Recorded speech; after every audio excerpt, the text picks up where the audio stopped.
had a lot of other changes in 1968, such as the beginning of, as I said, of the voluntary savings program, the taking and rewriting the job descriptions in Wichita, Kansas, and bringing those up to the same rate and the same job descriptions as were used here in Seattle. I flew down to Wichita and went through all of their job descriptions and their usage of them, and we made the changes that were necessary to bring us all under one table. The company also took, at that time, and sent me through Washington, Oregon, California to review every job description on every aerospace company that we could get into. And we wanted to, the goal was to bring those jobs up to the level of Seattle plants. It involved a lot of training called Job and Equity Study, which a committee was set up by the International, and I happened to serve on that committee as a 751 representative to negotiate those changes and to make sure that Lockheed in California and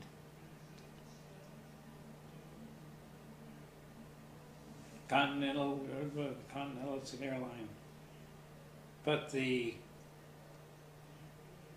job descriptions were different when you looked at them in respect to the title of the job description. Well, we started balancing all of those. In 751,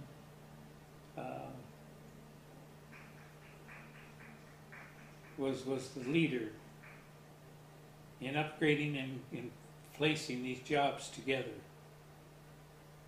which saved a lot of people down the road their seniority and their protection on the job. On the SST program, I worked on that program to rewrite the job descriptions as they were being used in the SST program. At the end of that negotiations, we got the jobs combined that we wanted, but the SST program went out of existence. So it was a hollow win, but we did win it. The company, in trying to keep the SST, asked the union for help in dealing with Congress. And I got sent back representing the machinists, speaking to the House Committee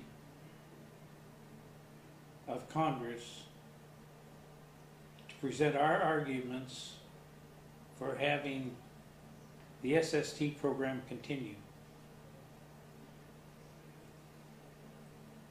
The company then asked the union to send somebody back to Washington, D.C. to go in front of a Senate committee. I was sent to go back to Washington, D.C. and speak in the Senate committee for the Import-Export Bank.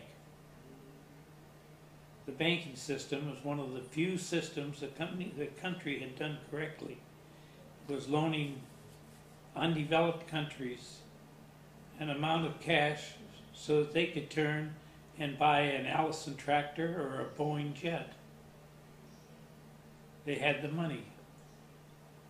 They would loan these countries the money with only 2% interest. But the Congress, or the United States, never lost a penny on any of those doings that they did.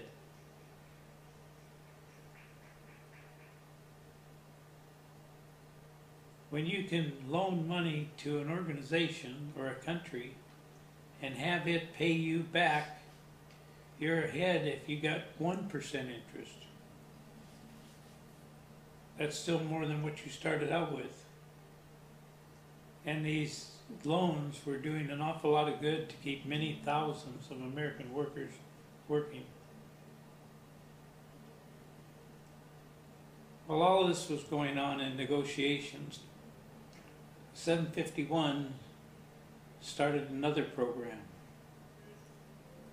And this was a program headed by Senator Magnuson. Magnuson was the writer of the bill, and he got the bill passed in the Senate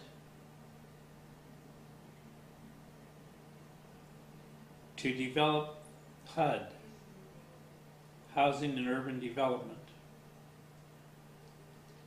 HUD, through Congress, would loan money to various church organizations, labor organizations, anybody that was a nonprofit organization.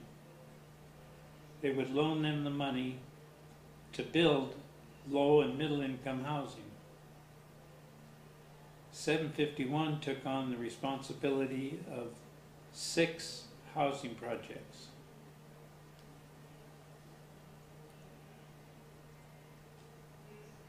The largest being 320 apartments, the smallest being 40 apartments. When Seattle ran into an economic tailspin and people were leaving Seattle because they were getting laid off at Boeing's, they were going back home or wherever they came from. HUD took a look at how we were operating and filling those apartments and trying to keep them up and viable, and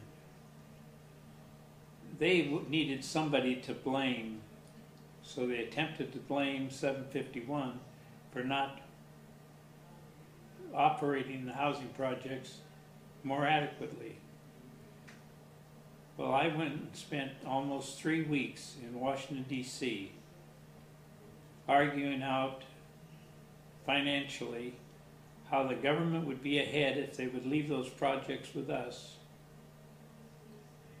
But they took the stand that we have to do something to penalize you. So they took away the Kent facility, which had 320 units.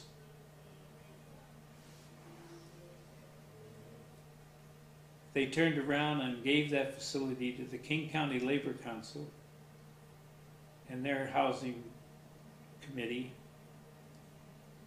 to redevelop these 320 units. And they gave them, I forget how many millions of dollars, that if they'd have given us those millions of dollars, we'd have been tracked miles ahead of them. But it became a good operation, and we had a combination housing project out in Ballard, and it had 120 units. About 80 of them were retirees, and about 40 of them were low income.